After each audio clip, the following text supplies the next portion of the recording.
Materials. This tutorial shows how to use materials in Lumion, and how to configure them. First, start Lumion, and then click one of the new empty scenes. Click the Import Mode button on the left and click the plus sign to import a model.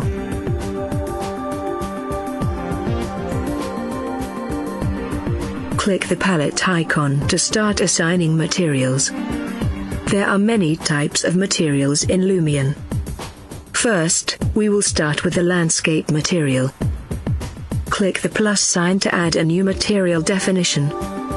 Select the portion of the model you want to apply the landscape material to. Next, click the landscape material icon in the material list on the left. The landscape material allows you to seamlessly blend parts of your model with the landscape.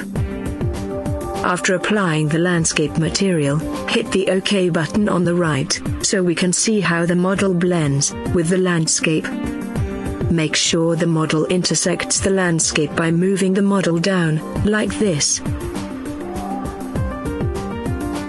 Now switch to landscape mode to see the effect of the landscape on the model. Click the paint icon in landscape mode to start painting soil types. Try painting different soil types on the landscape. The material you just assigned blends nicely with the landscape underneath. Go back to import mode. Click the palette icon and click the object. Click the plus sign and click one of the other pieces of your model.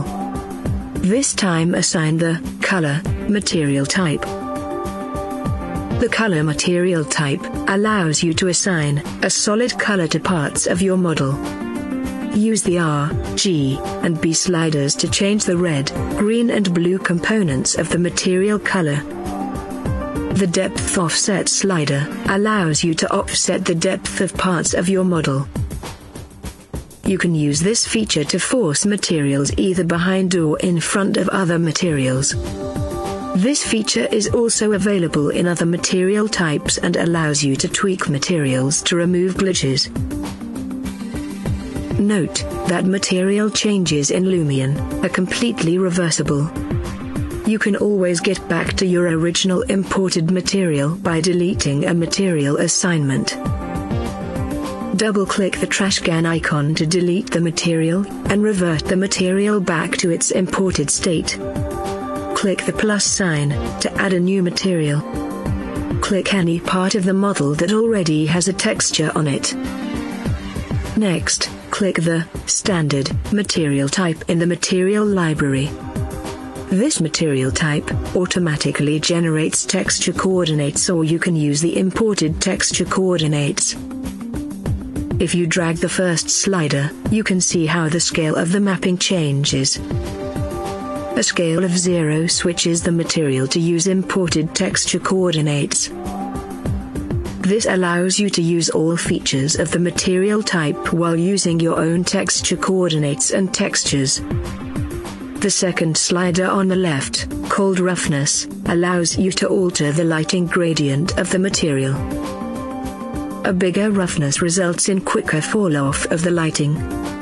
Very often, materials reflect more of their environment at grazing angles. The third slider, on the left, allows you to tweak the reflection fall-off. Before we can see this effect, we first need to look at some of the other sliders. On the right side, you can see a bump slider. If your imported model has multiple textures, you can use this slider to increase or decrease the bumpiness. Of course, your model needs to have a normal map as a second texture before the bump slider becomes of any use. Make sure the bump slider is set at 0 when you are not using a bump map. The second slider on the right allows you to increase reflectivity of the material. Drag this slider all the way to the right to make the material reflective. Now look at the Fresnel reflection slider again on the left. If you increase the Fresnel reflection, you can see how the fall-off of the reflection is changing. Reduce reflection strength to 0 before we continue with the rest of the material settings. On the right, the Fresnel shade slider allows you to create highlights or darkening at grazing angles.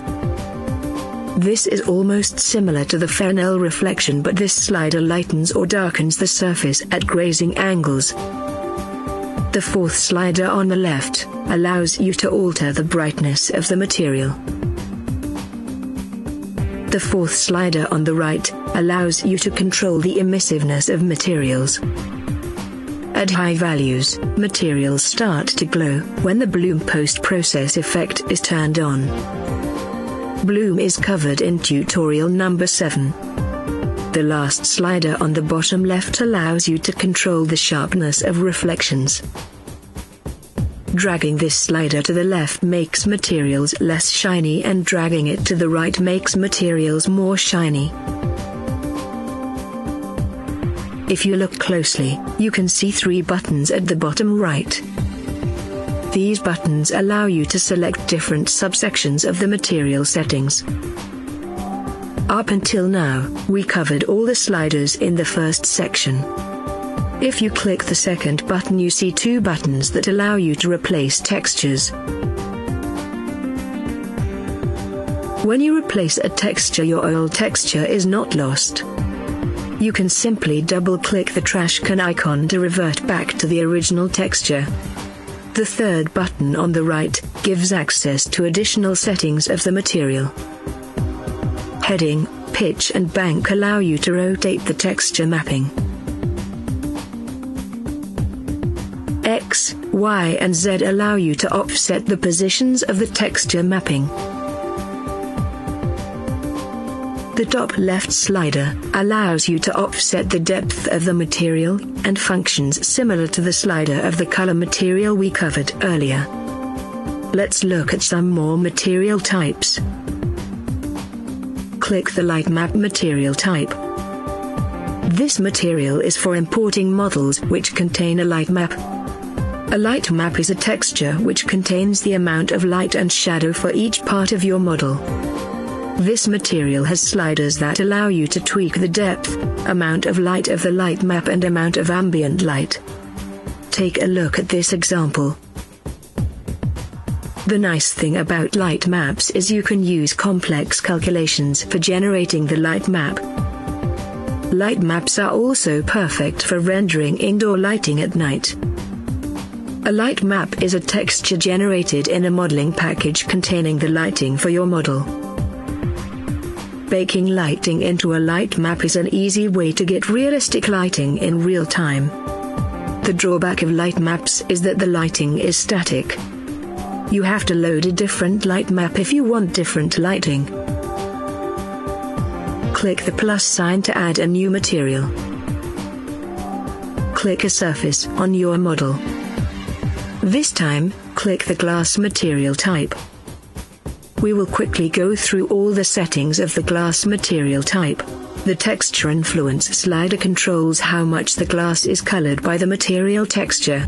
Reflection controls the amount of reflection. Reflection Fresnel controls the amount of reflection fall off at grazing angles. The reflection minimum slider controls the minimum amount of reflection. Highlight sharpness controls the sharpness of the sun's reflection. The sun either reflects as a sharp highlight or a dull reflection. The highlight slider allows you to increase or decrease the intensity of the reflected sun. On the right you see hue, saturation and value. The value slider allows you to modify the translucency of the glass. A low value will turn the glass into opaque black, and a high value allows you to make everything behind the glass brighter. Let's continue with some of the other material types. To completely remove parts of the model, you can choose the invisible material. Click the plus sign to add one more material. Click the water plane in the pool or any other surface you want to transform into water. Select the water material. The water material can turn any plane in your model into a water plane. Until now we always selected basic materials, but there are many predefined materials. The predefined materials have textures, bump maps and pre-configured settings. You can click any of the predefined materials, and modify the settings or textures according to your own preferences. The predefined materials are arranged into categories like wood, metal, bricks and tiles. The last thing to show is the Reload Model feature. The Reload button is next to the OK button on the right. Clicking the Reload button will re-import your model. This simple feature is very powerful in practice. It keeps all material settings intact while reloading any changes to the geometry of the model. Look what happens if I change the model in SketchUp, export and then reload the model. The chairs have moved, while all material modifications are still intact. Congratulations! You now know how to configure materials in Lumion.